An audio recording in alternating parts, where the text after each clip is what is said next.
하나님 말씀 받도록 하겠습니다. 마가복음 2장 13절부터 17절에 있는 말씀입니다. 제가 읽겠습니다. 예수께서 다시 바닷가에 나가심에 큰 무리가 나왔거늘 예수께서 그들을 가르치시니라. 또 지나가시다가 알페오의 아들 레위가 세관에 앉아 있는 것을 보시고 그에게 이르시되 나를 따르라 하시니 일어나 따르니라. 그의 집에 앉아 잡수실 때에 많은 세리와 죄인들이 예수와 그의 제자들과 함께 앉았으니 이는 그러한 사람들이 많이 있어서 예수를 따름이러라. 바리새인의 서기관들이 예수께서 죄인 및 세리들과 함께 잡수시는 것을 보고 그의 제자들에게 이르되 어찌하여 세리 및 죄인들과 함께 먹는가? 예수께서 들으시고 그들에게 이르시되 건강한 자에게는 의사가 쓸데없고 병든 자에게라야 쓸데있느니라. 나는 의인을 부르러 온 것이 아니요 죄인을 부르러 왔노라 하시니라. 이것은 살아계신 하나님의 말씀입니다. 아멘. 네, 오늘은 예수님의 영성과 바리새인의 영성이라는 제목으로 말씀을 나누려고 합니다.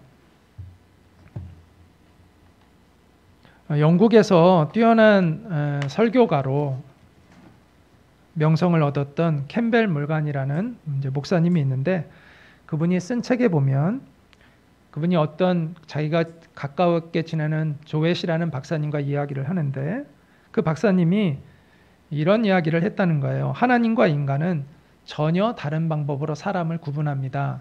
그래서 어떻게 그게 어떤 의미인지를 물었어요. 그랬더니 이렇게 이야기하더래요. 인간의 방법은 수직적이다. 인간은 상류층, 중류층, 하류층으로 인간들은 구분한다는 거죠. 인간을. 그러나 하나님께서는 오른편과 왼편으로 구분하십니다. 이렇게 이야기를 했다고 합니다. 우리는 같은 인간인데도 참 이 수직적인 구조로 사람을 나누는 것에 익숙해 있습니다. 지금도 많은 나라에서는 신분 차별이 존재하죠. 비록 헌법상으로는 그렇지 않지만 문화적으로는 그것이 계속해서 남아 있습니다. 심지어 특정 부류의 인간은 인간 이하의 취급을 당합니다. 그렇게 비참하게 살아가고 있는 사람들을 우리가 불가촉 천민이라고 이야기를 합니다.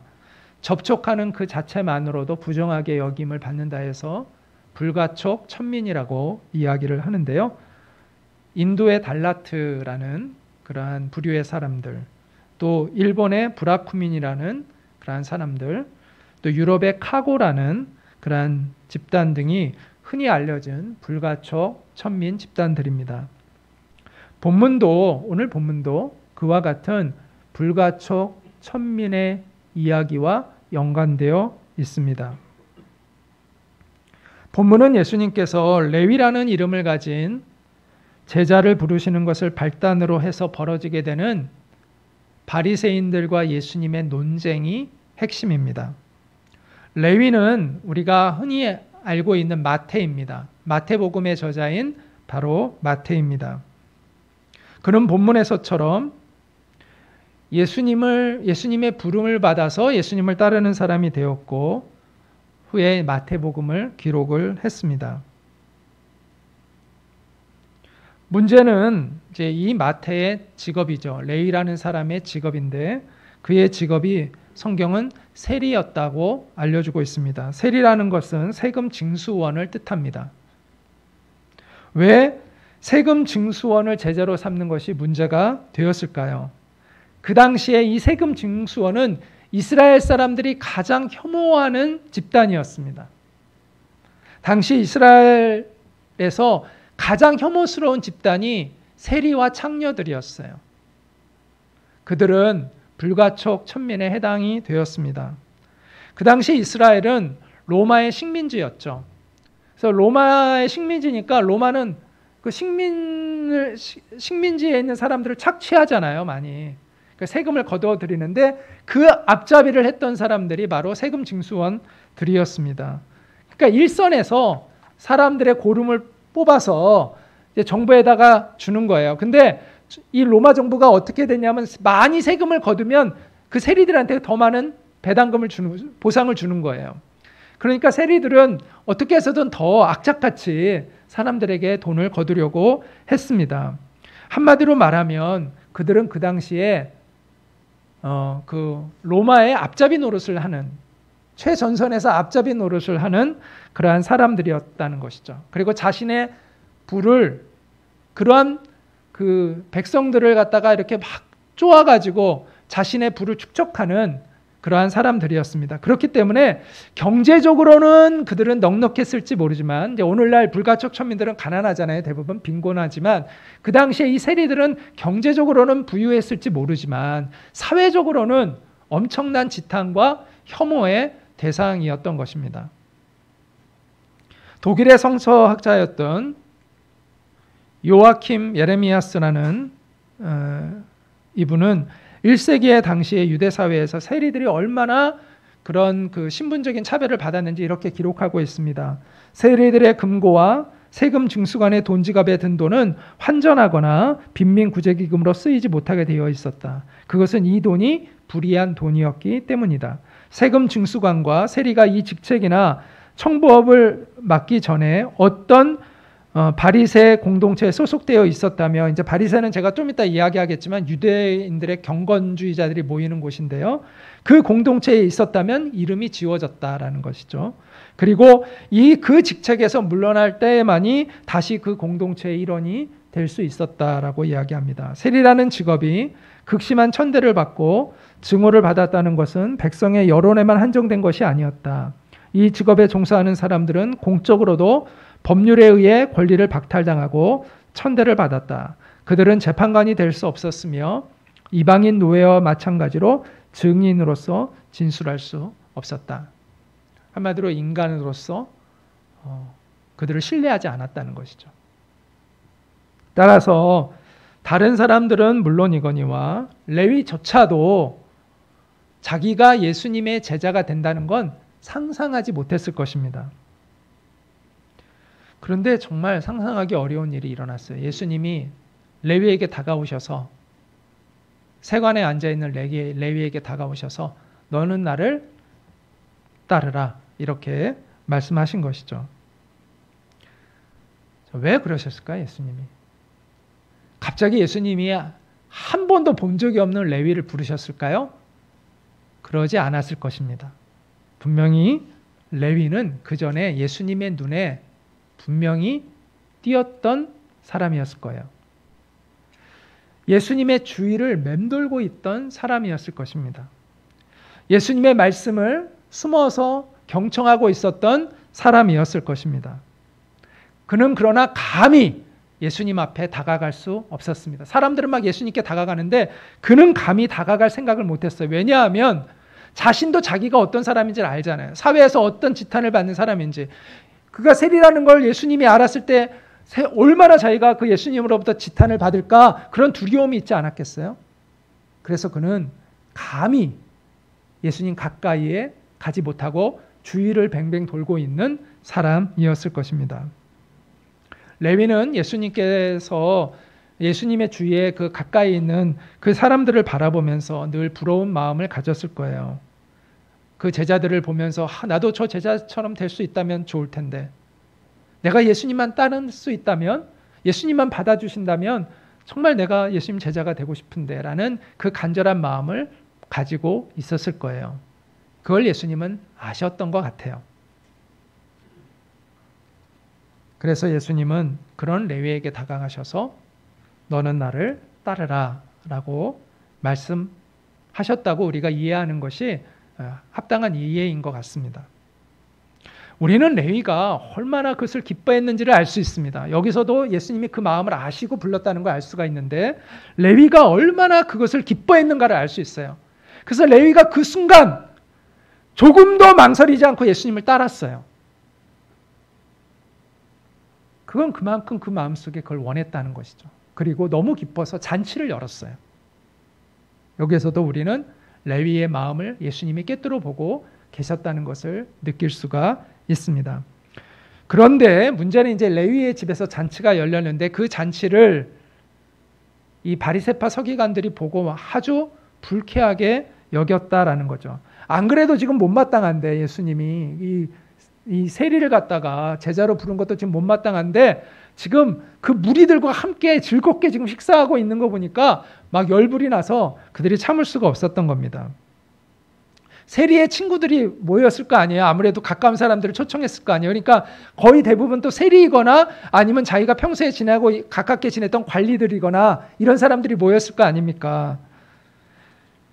한 명의 세리를 부르는 것도 지금 저항감이 큰데 지금 이 여러 명의 그 죄인들, 소위 그들이 얘기하는 죄인들과 함께 예수님이 막 즐겁게 식사하면서 이야기하고 있는 걸 보니까 화가 났던 것이죠. 자, 여기서 우리는 이 화냈던 사람들, 이 바리새파 서기관, 성경에 보면 바리새인 서기관이라고 얘기하는데 이 바리새파 서기관들은 어떤 사람이었는가에 대한 이해를 먼저 좀 하고 넘어가려고 합니다. 자, 여기에 두 종류의 사람이 결합되어 있습니다. 바리새인과 서기관입니다. 자, 서기관은 어떤 사람이냐? 서기관은 성경을 쓰는 사람들이에요. 지금처럼 인쇄술이 발달하지 않았기 때문에 그 당시엔 성경을 누군가가 써야 되는 거예요. 손으로. 그러니까 아무나 쓸 수 있는 게 아니라 서기관이라는 사람들이 써요. 그 훈련을 받아요, 그들은. 그리고 그거를 그 성경을 쓰는데 이 사람들은 그 성경을 쓰니까 늘 성경이 박식하죠. 그러니까 이들은 이제 율법 학자라고도 했어요. 학자인 거예요. 성경을 꿰고 있는 학자들이에요. 그럼 바리새인들은 누구냐? 바리새인은 민족 정신을 가지고 있는 전통주의자들이에요. 그래서 그 자기 유대인들의 전통을 그대로 지켜가기를 원하는 사람들이에요. 그러니까 서기관들의 상당수가 바리새인이었어요. 다는 아니지만 바리새인과 서기관들의 공통점이 많아요. 민족주의적인 정신, 전통을 중시하는 것. 그래서 바리새인들은 성경의 전통뿐만 아니라 유대인들이 그동안 율법적으로 쌓아왔던 모든 전통을 철저히 지키고자 하는 그런 보수적인 사람들이에요. 그래서 그 당시에 서기관 중에서 바리새인들이 많았습니다. 그들을 우리는 오늘 본문에서 바리새파 서기관, 바리새인 서기관이라고 이해를 하시면 됩니다. 자, 그들은 자신의 그 거룩함을 지켜가기 위해서는 죄인들과 가까이에서는 안 된다라고 생각을 했습니다. 그게 이제 율법을 지키는 것이죠. 그래서 그런 사람들, 세리 창녀들과는 식사를 하지 않았어요. 가까이 하지 않았어요. 그건 상상할 수 없는 일이에요. 그런데 예수님이 지금 그걸 하고 있는 거예요. 그러니까 화가 났어요. 그들이 보기에 예수님의 이 행동은 반율법적이고 비도덕적인 거예요. 그래서 식사를 하고 계신 예수님 가까이에 가서 예수님의 제자들을 향하여 예수님 들으라고 말을 하는 거죠. 들으라고. 당신들은 어찌하여 세리와 죄인들과 함께 먹는가? 예수님 들으라고 이렇게 큰 소리로 얘기를 했어요. 그래서 예수님이 이렇게 그들에게 대답을 하셨죠. 건강한 자에게는 의사가 쓸데없고 병든 자에게라야 쓸데있느니라. 나는 의인을 부르러 온 것이 아니요 죄인을 부르러 왔노라. 자, 이 말씀을 우리가 잘 이해해야 하는데 예수님은 바리새인들은 하나님 앞에 의인이다라고 얘기하시는 것이 아닙니다. 그들을 의인으로 인정하시는 게 아니에요. 세리들은 죄인이고 너희는 의인인데 나는 죄인을 부르러 왔다. 이런 말씀이 아니라는 거예요. 그럼 이 말씀은 어떤 의미일까요? 이런 의미이죠. 스스로가 죄인임을 알고 자신을 하나님 앞에 낮추는 사람들만을 나는 구원하러 왔다. 이런 뜻입니다. 자, 모든 인간은 다 하나님 앞에 죄인이죠. 근데 두 가지 종류의 죄인들이 있어요. 이 세상에는 어떤 죄인들이 있냐면 끝까지 자기가 죄인이 아니라고 우기는 죄인들이 있고 네, 자신의 죄인인 것을 시인하는 죄인들이 있어요. 이렇게 두 가지 종류의 죄인이 있습니다. 모든 인간은 죄인인데 끝까지 나는 죄인이 아니라고 우기는 죄인이 있고 자기가 죄인인 것을 인정하는 죄인이 있습니다. 근데 예수님은 내가 죄인인 것을 인정하는 죄인들을 구원하러 왔다 이렇게 말씀하고 있는 것입니다.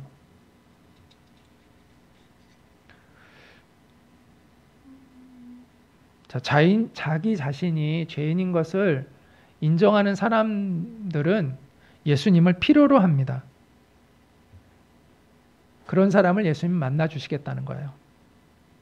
그런데 그렇지 않은 사람은 예수님 필요 없다고 여기는 거죠. 그들은 내가 상관하지 않겠다라는 것입니다. 그래서 내가 의인을 부르러 온 것이 아니라 죄인을 부르러 왔노라라는 것은 그런 뜻입니다.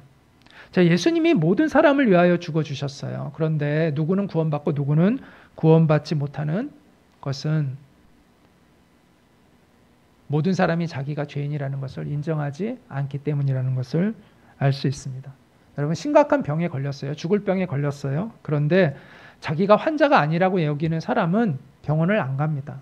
치료를 받으러 가지를 않아요. 근데 자기가 중병이라는 걸 깨달은 사람만이 살기 위해서 병원에 가잖아요. 마찬가지예요. 자기가 죄인이라고 여기지 않는 바리새파 서기관들은 예수님을 필요로 하지 않아요. 그런데 세리는 누가 봐도 죄인인 거예요. 자기가 생각해도 자기가 죄인인 걸 알아요. 그래서 세리는 예수님을 필요로 하고 있어요. 근데 예수님은 그들은 나를 필요로 함으로 내가 그들을 구원하겠다라고 말씀하고 있는 것입니다.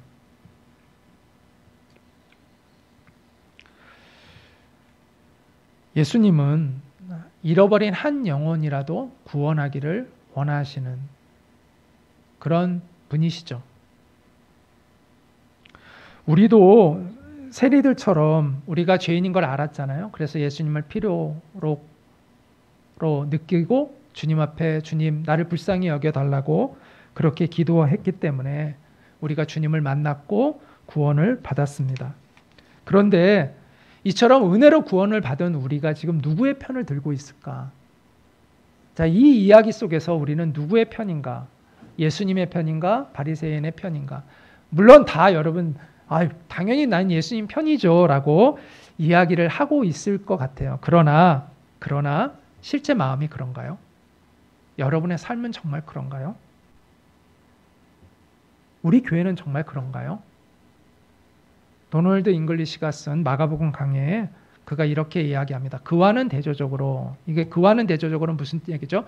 예수님과는 대조적으로, 예수님이 죄인들을 포용하신 것과는 대조적으로 오늘날 우리의 교회는 너무도 자주 불신자들과 제대로 대화를 시작하기도 전에 그들이 온갖 조정을 하기를 기대한다. 옷차림을 조정하고 우리식 예배에 참여하기를 원하고 언어도 사고방식도 바꾸어서 오기를 원한다는 거예요. 우리는 우리가 있는 곳에서 우리의 세력을 쌓으며 다른 사람들을 한 사람씩 우리의 울타리 안으로 초청해 드린다. 그래서 그들은 가장 연약하고 가장 불편하게 느끼게 된다. 그렇게 함으로써 우리는 그들과 복음 자체의 단순성 사이에 수많은 장애물들을 놓는다. 우리는 사람들이 있는 그 자리에서 출발하는 것에 대해 더 많이 배워야 한다. 이렇게 쓰고 있습니다. 우리의 마음이 예수님의 마음을 닮아 있는지 아니면 오히려 바리새파 서기관들의 마음을 더 닮아 있는지 우리가 점검해 볼 필요가 있습니다. 우리가 어느덧 나도 모르게 신바리새인처럼 되어질 가능성이 있다라는 거예요. 자, 여러분 잘 들어보세요. 죄와 싸우는 것과 죄인을 거부하는 것은 다릅니다. 우리는 자꾸 죄와 싸우는 것을 죄인을 거부하는 것으로 착각하는 경향들이 있어요.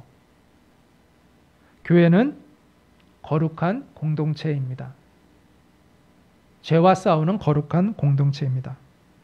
그러나 교회가 거룩한 공동체라고 해서 불경건한 이들이 교회에 오는 것을 막으면 안 됩니다. 쉽게 말해서 이런 거예요. 교회는 술 마시는 것을 반대합니다. 그러나 술을 끊지 못한 사람들이 교회에 오는 것을 막으면 안 됩니다. 교회는 거짓말을 반대합니다. 그러나 아직도 거짓말을 끊지 못한 사람들이 교회에 오는 것을 막으면 안 됩니다. 교회는 간음을 반대합니다. 그러나 간음의 죄에 넘어지고 있는 사람들이 교회에 오는 것을 막으면 안 됩니다. 자, 저의 이 말을 오해하지 않고 잘 들으셔야 됩니다. 제가 설교하면서 오해하지 말라는 말을 종종 하죠. 오해하지 말고 이것도 잘 들으셔야 돼요. 이제 무슨 얘기냐면, 자, 우리 중에 이제 여러분이 이제 예수님을 만났어요. 그래서 신앙을 고백했어요. 세례를 받았어요. 그리고 여러분이 정말 예수님 만났다고 온 대중 앞에서 여러분이 고백을 했어요. 그래서 우리는 그 사람을 믿고 그 사람이 정말 그렇게 사는 것 같아서 우리를 교회에 나중에 이제 리더까지 됐어요. 자, 이런 사람이 비도덕적인 일을 행한다면, 간음을 하고 또 술에 취하고 사람들 만나면 계속 거짓말하고 이런다면 이 사람을 우리는 어떻게 해야 합니까? 징계해야 합니다. 그게 성경의 가르침이에요. 경우에 따라서는 출교시키라고 합니다. 그 사람에게 회개하라고 권고했는데 내가 뭘 잘못했다고 막 이렇게 우기면 그 사람을 교회에서 출교시켜라라고 얘기합니다. 그게 성경의 가르침이에요. 그런데 아직 하나님의 복음을 깨닫지 못했어요. 그냥 하나님이 정말 살아계신가라는 마음이 있어서 왔어요, 교회에. 정말 하나님이 살아계시면 자기가 믿고 싶은 마음이 있어서 어쨌든 교회에 왔어요. 그럼 우리가 그들은 다르게 대해야 된다는 거죠. 우리가 이중적인 잣대를 가지라는 게 아니라 그들을 하나님의 마음을 품고 그들을 진리로 이끌어주는 그런 포용 정신을 가지고 우리가 그들을 받아주어야 한다는 거예요. 그들을 교회가 끌어안을 수 있어야 되고 그들을 진리로 이끌어줄 수 있어야 돼요. 누구처럼? 예수님처럼. 대신 그런 사람을 교회의 리더로 세우면 안 되는 거예요. 근데 오늘날 교회의 문제가 뭔지 아세요? 그러지 않은 사람들을 리더로 세우는 거예요, 문제가. 그 세워놓고는 잘못하면 또 덮어줘요, 그거를. 이게 오늘날 교회의 문제인 거예요. 그러니까 회심하지 않은 사람을 리더로 세워놓고 그 사람들의 그 습관적인 죄를 그냥 덮어줘요. 이게 문제인 거예요. 교회는 리더들에게는 높은 도덕성과 책임성을 물어야 합니다. 목사가 교회 돈을 횡령하거나 간음을 하거나 이러면 당연히 제재를 시키고 그 징계를 받게 해야죠. 그건 당연한 거죠. 그런데 그런 건 또 대충 넘어가요. 그런 거 우리 세상에 나가면 안 되니까 우리끼리만 알고 조용히 하고 그냥 넘어가야 된다고 하면서 대충 그냥 넘어가요.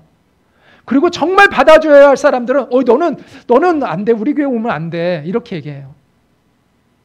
리더들에게는 관대하고 오히려 정말 신앙에 관심이 있어서 교회에 오려고 하는 사람들은 우리가 수많은 장애물들을 거쳐서 그들을 못 오게 막고 있다는 것은 이게 무슨 아닙니까?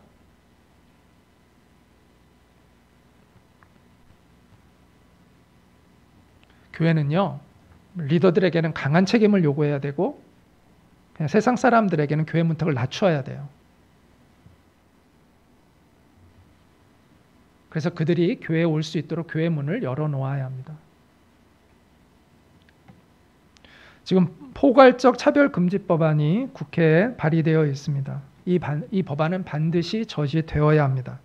그 이유는 성적 지향이라는 말로 동성애를 남녀의 성별처럼 생각합니다. 그냥 인종, 언어, 국적, 장애 이런 것과 똑같이 취급해요. 말이 안 되는 거죠. 그리고 그 근거를 차별금지법 제1장 제2조 1항에 이렇게 표현해 놓고 있습니다. 성별이란 여성, 남성 그리고 그 외에 분리할 수 없는 성을 말한다. 이렇게 규정을 해놔요. 그래서 이 법의 통과를 주장하는 이들은 동성애를 성적 지향이라고 표현합니다. 그것은 다름이다. 우린 다름일 뿐이다 라고 이야기를 합니다. 근데 성경은 그것이 다름이 아니라 죄라고 분명하게 말씀하고 있죠.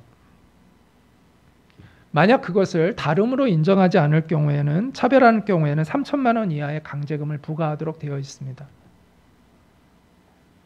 물론 지금은 교회에서 신앙 양심으로 그렇게 얘기하는 거 문제가 안 된다고 말은 하지만 결과적으로 언제든지 그걸 가지고 걸고 넘어질 수 있는 근거를 갖고 있는 것이죠. 지금은 괜찮은 척하지만 언제 그게 언제든지 안 괜찮게 될 수 있는 게 되는 거거든요. 그래서 이것은 우리가 반드시 막아야 되죠.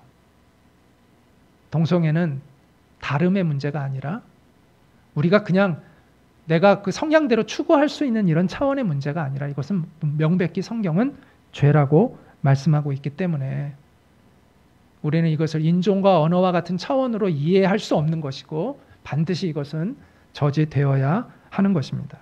그런데 우리가 또한 기억해야 할 것은 동성애자들에게 교회의 문은 그럼 열려 있어야 되느냐 닫혀 있어야 되느냐? 당연히 열려 있어야 하는 것이죠.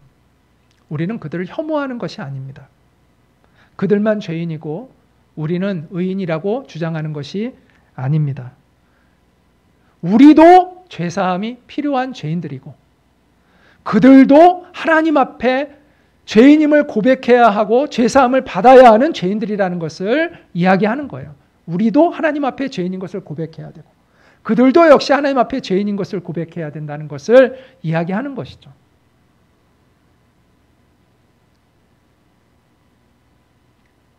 예수님은 죄인을 구원하기 위해 이 땅에 오셨습니다. 그러므로 교회는 우리를 포함하여 모든 죄인들을 향하여 문이 열려 있어야 합니다. 교회는요, 거룩함으로 세상을 향해 열려 있어야 하는 곳이에요. 교회의 정체성은 거룩함입니다. 근데 우리가 추구해야 하는 그 거룩함이라는 것은 세상과 단절된 거룩함이 아니라 세상 안에 있는 거룩함이라는 거예요. 교회가 추구해야 하는, 우리가 추구해야 하는 그 거룩함은 세상과 단절된 거룩함이 아니라 세상 안에 있는 거룩함이어야 한다라는 것입니다.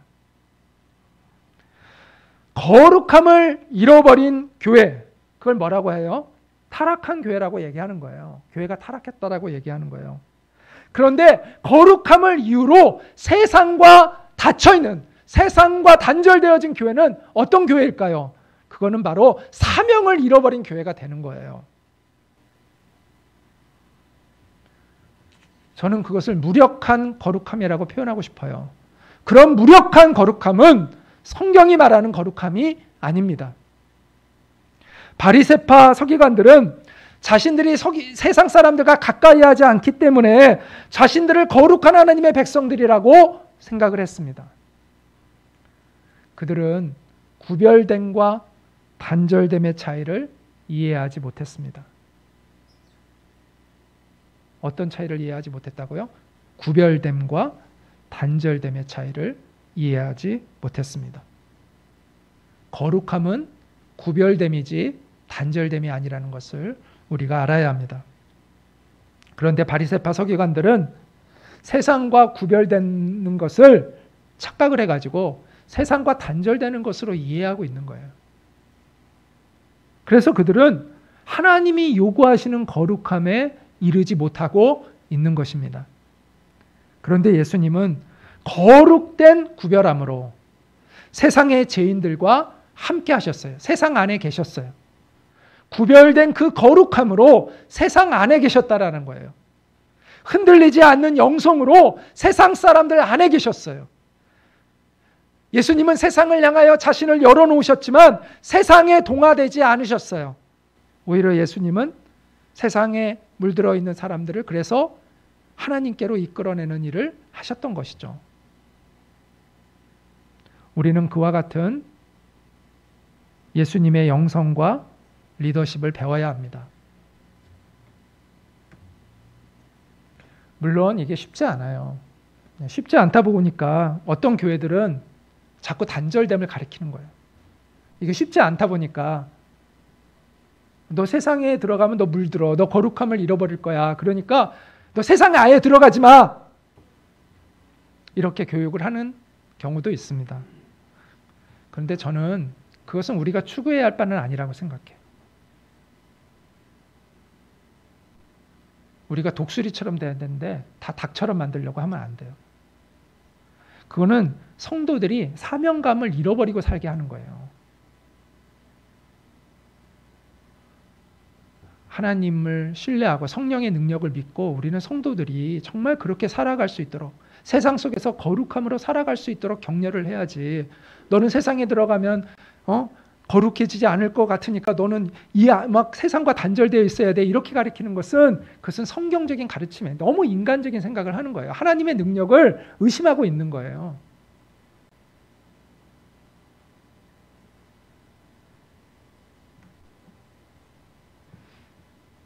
하나님의 백성들은 세상 한가운데서 구별된 거룩함으로 하나님의 진리를 드러내도록 부름받은 백성들입니다.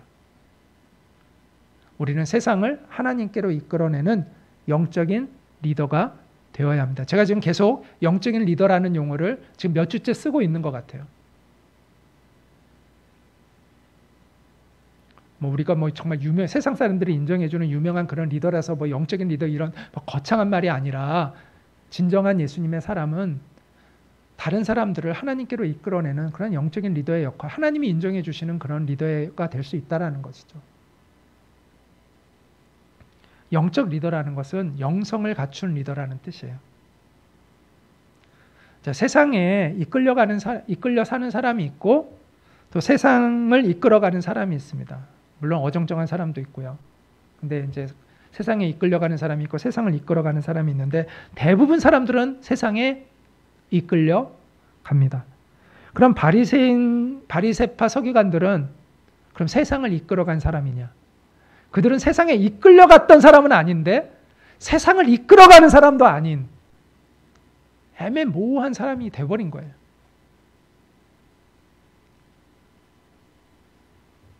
그들은 자신들의 영혼을 지켜가기 위해서 다른 영혼들을 돌보지 않았습니다. 그러나 예수님은 세상을 이끌어 가셨습니다. 예수님의 거룩함은 세상을 이끌어가기 위한 거룩함이었다라는 거예요. 정말요, 다른 사람을, 영혼을 사랑하는 사람은요, 그 사랑하는 영혼 때문에 자기 영혼을 지킵니다. 자신이 돌보고 있는 그 영혼들을 바른 길로 이끌어가기 위해서 자신에게 철저해집니다. 이게 진짜 리더인 거죠. 자신을 믿고 따르는 사람들을 실망시키지 않으려면, 실족시키지 않기 위해서 자신의 영혼을 관리하고 지키는 일을 힘쓰는 것이 리더입니다. 그래서 정말 자녀를 진정으로 사랑하는 부모는요, 자신의 영혼을 지켜갑니다. 내 자식에게 올바른 모습을 보여주고 싶어서 자신의 영혼을 그래서 지켜가는 것이 많잖아요. 자신이 맡은 사람을 정말로 사랑하는 사역자는 그 영혼들 때문에 자기를 지켜가는 겁니다. 예수님께서 자신을 거룩하게 지켜나갈 수 있었던 그 근본적인 힘은 저는 그 사랑의 힘이었다고 생각해요. 영혼들을 너무나 사랑하셔서 그들을 구원으로 이끌어가고자 하셨던 그분의 열정, 그것이 그분의 그 사랑으로 가득한 열정이 예수님의 거룩한 영성의 밑거름이었다라고 저는 그렇게 생각합니다. 예수님은 참된 영성뿐만 아니라 참된 권위가 무엇인지도 우리에게 가르쳐 주셨습니다. 참된 영성은 사랑에서 온다고 말씀드렸잖아요. 근데 참된 권위도 사랑에서 오는 겁니다. 자, 국회의원들이 일반인들과 다른 엘리베이터를 이용하고, 지금은 어떤지 모르겠지만 우리가 이제 그거 가지고 이제 한동안 말이 있었잖아요. 다른 문으로 들어가고 또 다른 비행기 대기실 사용하고, 이 사람들은 그렇게 함으로 자기의 권위가 지켜진다고 착각하는 거죠. 그런데 바리새파 서기관들은, 그러니까 그와 비슷하게 바리새파 서기관들은 그렇게 생각을 한 거죠. 죄인들과 식사 자리를 따로 하고 가까이 하지 않고 이래야 자기들의 권위가 세워진다고 착각을 하고 있었던 것이죠. 이처럼 진정으로 권위가 무엇인지를 올바로 이해하지 못하는 어리석은 사람들은 자기 스스로 만들어낸 그 권위를 자꾸 이렇게 스스로 인위적인 권위를 세우려고 해요. 인위적으로. 그런데 예수님은 인위적인 권위에는 관심이 없으세요. 제가 미국에서 유학하고 있을 때, 신학교 다니고 있을 때, 저와 다른 신학 대학원을 졸업한 분이 이제 거기 또 저희 학교는 그러지 않았는데 그 학교에서는 또 거기서 또 목사 안수까지 주더라고요. 그래서 목사 안수 준다 그래가지고 제가 거기 축하해 주러 갔는데 제가 이제 식사를 하는데 제 옆에 앉은 분이 있으셨어요. 좀 나이가 지긋하신 분인데 제가 이제 그분과 이야기하는데 제가 신학교 다닌다고 하니까 자기 아는 사람이 다닌다고 하면서 누구누구 아냐고 하더라고요. 저는 잘 모르는 분이더라고요. 근데 그분에 대해서 엄청 칭찬을 하는 거예요. 막. 그래서 나중에 또 그 사람이랑 뭐 이야기 쫙 했는데 듣고 보니까 자기 제자인 거예요. 제자. 우리나라에서는 저게 이해하기 어렵지만 자기 제자를 그렇게 칭찬을 막 하고 자기 뭐 굉장히 자기 친구라고 베스트 프렌드라고 얘기하더라고요. 그래서 제가 다시 한번 또 되게 이렇게 문화적인 좀 차이를 좀 느꼈는데, 근데 그분이 그 이야기를 쭉 들으면서 제가 그분에 대해서 어떤 마음을 들었을까요? 되게 존경하는 마음이 생기더라고요. 그분이 자기 제자를 친구라고 여기고 막 그 제자를 그렇게 막 높여주고 칭찬해 주는데 존경하는 마음이 생기더라고요, 제가. 그러면 그 제자가 그 스승이 자기를 친구처럼 여긴다. 그리고 당신 그렇게 칭찬하더라 하면 막 그 스승을 아주 우습게 여길까요? 존경하지 않을까요?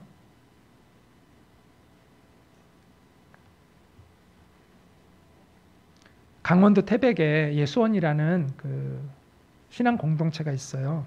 그 설립자인 대천덕 신부님이 이제 성공의 사제니까 뭐 목사님이라고도 하고 또 신부님이라고도 하고 뭐 이러는데,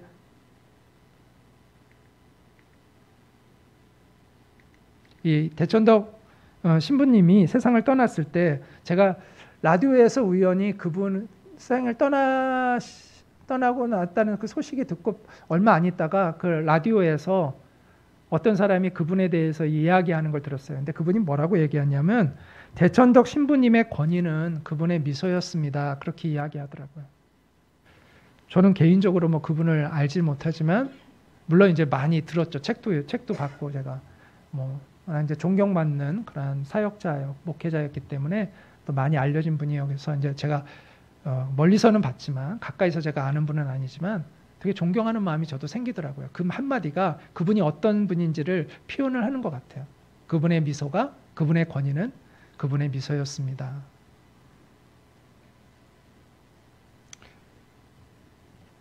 저는 예수님의 따뜻한 미소가 예수님의 권위였다고 생각합니다. 병든 자를 만져주시는 예수님의 그 사랑의 터치가, 그 사랑의 손길이 저는 예수님의 권위였을 거라고 생각합니다. 상처 입은 영혼들을 위해서 흘리신 그분의 눈물이 바로 예수님의 권위였을 것입니다. 어떤 사람들은 이렇게 말해요. 잘해주면 막 기어오르려고 한다. 그래서 너무 잘해주면 안 된다. 그렇게 얘기하잖아요. 맞아요. 너무 잘해주면 기어오릅니다. 그러나 너무 사랑하면 기어오르지 않습니다.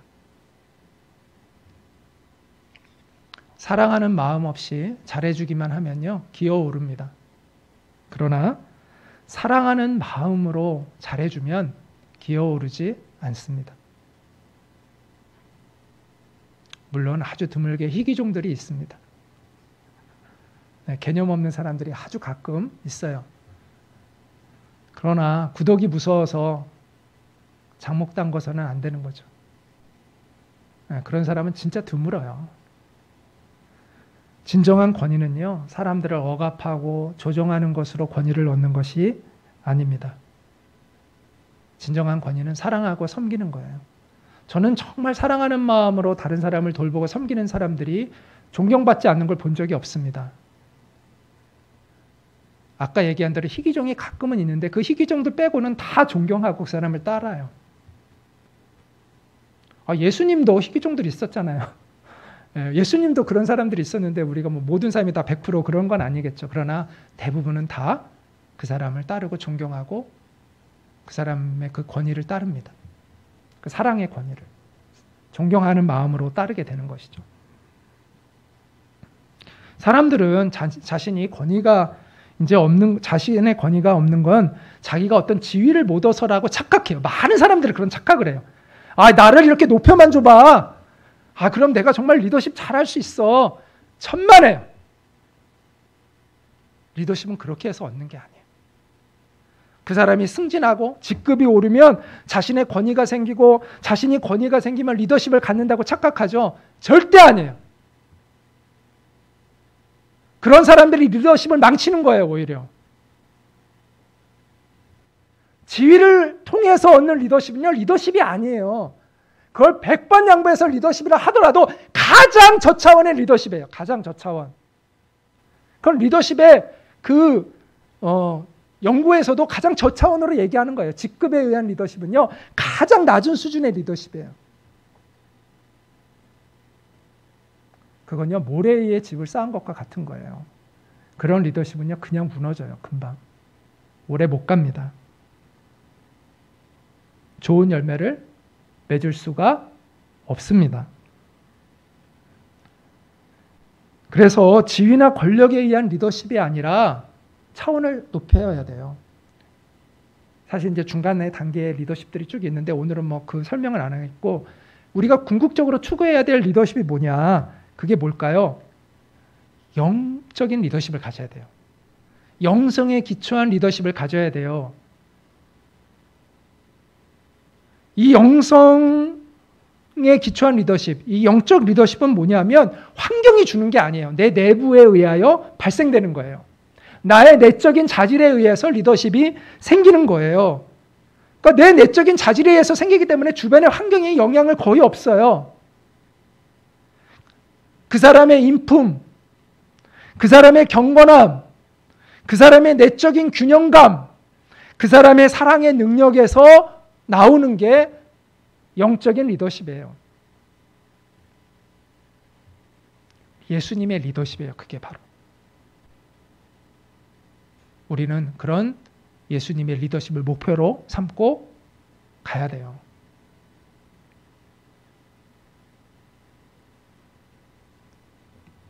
이제 결론을 맺고자 합니다.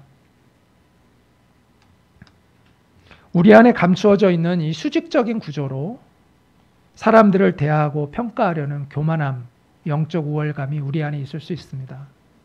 잘 점검해 보세요. 그걸 내려놓아야 합니다. 우리도 죄 가운데 살았고 하나님의 진노 아래 놓여 있었던 사람들이잖아요. 내가 달려야 할 십자가에 예수님이 달려주셔서 내가 구원을 받은 거잖아요. 그런데 주님의 그 은혜로 받은 우리의 구원이 우리의 교만이 되면 안 되잖아요. 주님을 의지하는 우리의 믿음이 우리의 자랑거리가 되면 안 되잖아요. 오늘날 이렇게 된 사람들이 교회 안에 은근히 있어요.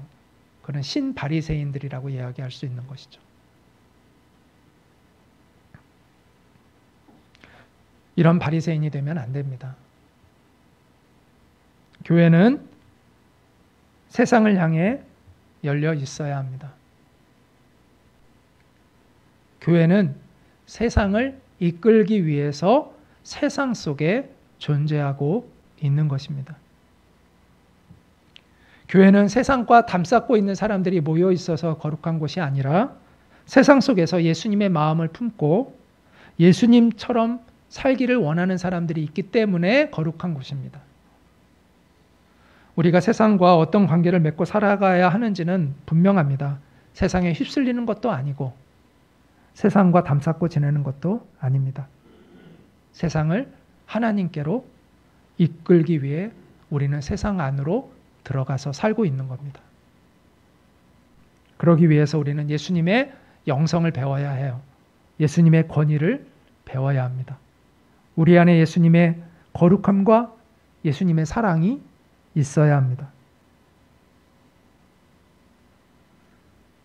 그런 사람들에게는요, 예수님과 같은 능력이 나타날 겁니다. 세상을 진리로 이끌어내는 능력입니다. 사랑의 능력, 진리의 능력, 거룩함의 능력, 바로 우리 주 예수 그리스도의 그 복음의 능력을 소유하는 우리 모두가 될 수 있기를 주님의 이름으로 간절히 축원합니다.